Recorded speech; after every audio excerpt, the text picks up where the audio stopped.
Hi, I'm John Wilson, and I'm a certified advanced rolfer in Denver, Colorado. I'd like to talk a little bit today about feet, about arches in particular, arch support, and inserts. Mr. Bones will be helping me here. So, a lot of people think that their feet and their arches in particular are immutable structures. And if a person has flat feet or if they have high arches, that there's really nothing that can be done about it except for special shoes and arch support and inserts. But I want you to take a look at this foot, if you can see that here. When people are usually talking about arches, having high arches or flat arches, they're talking about their medial arch, right? So on the inside of your foot, this is your big toe, this is your heel, this would be the medial arch. So take a look at all these little bones in the foot. At least you can see the ones in the medial arch pretty well. And you can see that there are a bunch of little bones that are somewhat mobile. They're supposed to be somewhat mobile. They're all being held together by ligaments and tendons and muscles.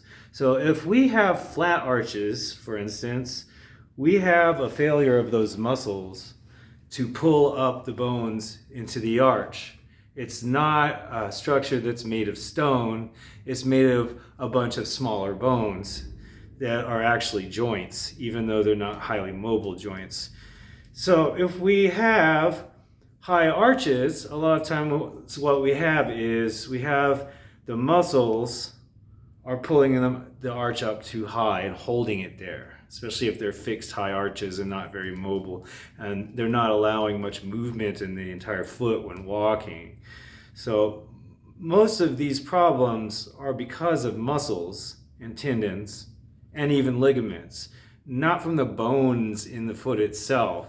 Some people even come into my office claiming that they were born with flat feet or with no arches. And that's ridiculous because humans aren't born with arches. They start to develop arches as a response to being weight-bearing and gravity.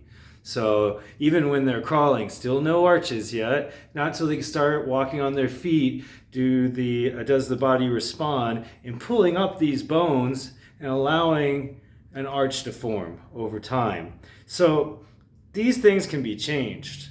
If you have high arches, there's good news is that we can usually dig into these muscles and get some distance from the ball of the foot to the heel, the calcaneus, and also get some mobility in these muscles and the calcaneus too. Try to lengthen some of the soft tissue in here so it won't be held up so high and can come down. And why this is important is that it will allow for greater flexibility eventually in the rest of the foot too when walking. So if I can't use my foot, if I can't walk straight over my arches, right? If these structures don't move, they're too stiff, then I'll avoid it. And that means I'll probably deviate my foot laterally and probably my whole leg. And that's gonna go straight up into the hip, and I'm gonna have really tight lateral hip rotators and not be able to use my foot as it's designed. And this is also a problem when we wear too much support. When I wear shoes that have horribly monstrous supportive soles wrapping my foot basically in a coffin, then I'm not going to be able to use those muscles, and I'm going to lose flexibility because I'm not using it, especially if I wear them all the time. If I have inserts to hold my arch up or to give support to that arch, I'm not allowing those muscles to work as they should, and they do need to work. So my advice to people who have inserts and who have heavy arch support in their shoes, try to go minimalistic with those things, but do so slowly over time. If you have certain things that you know you need your arch support for, you know you need your inserts for, like sports, or you work like standing on your feet all day and you know that puts a lot of strain on your feet, I would say then wear them when you know you need them. But don't over baby and over support your feet. They need to work. They were designed by nature to work. We weren't designed by nature to wear any kind of shoe on our foot. We were made to explore different surfaces with our feet, run around in savannas, probably step on rocks and all those other great things. And our nervous system is highly attuned to the information coming from the feet, and most of us have our feet wrapped up all day so that they can't really feel much of anything. So my advice is to try to get some barefoot time in when you can. Try to explore different surfaces with your feet. It's good for your nervous system. Try to make those arches work. Get those muscles working, get that flexibility in there in the arches and the ankle too, because if you lose that flexibility, you'll avoid walking straight over your foot and using your ankle as well.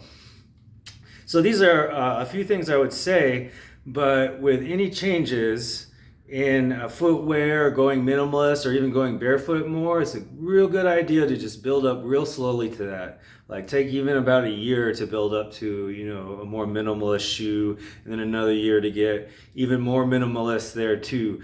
I would recommend trying to get a fair amount of time without your orthotics in, but just be smart about it, be sensitive.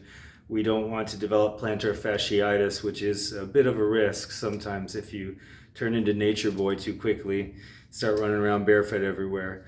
I do, but I've been doing that for a long time. And I would have to say that I've had very few foot problems. I have occasionally pushed the barefoot thing a little bit too far and had to recover for a few days. But I always bounce back, and that's what we're designed to do. If we're not bouncing back, then we need some help. Something's wrong, and a Rolfer can probably help you with that. We're really interested in feet. I know I sure am. So if you've got some of these issues, then don't hesitate to see a Rolfer about it. Thank you. Like and subscribe, and check out the link down below to my website. Read my blogs. I'd like it if you did. Have a good night.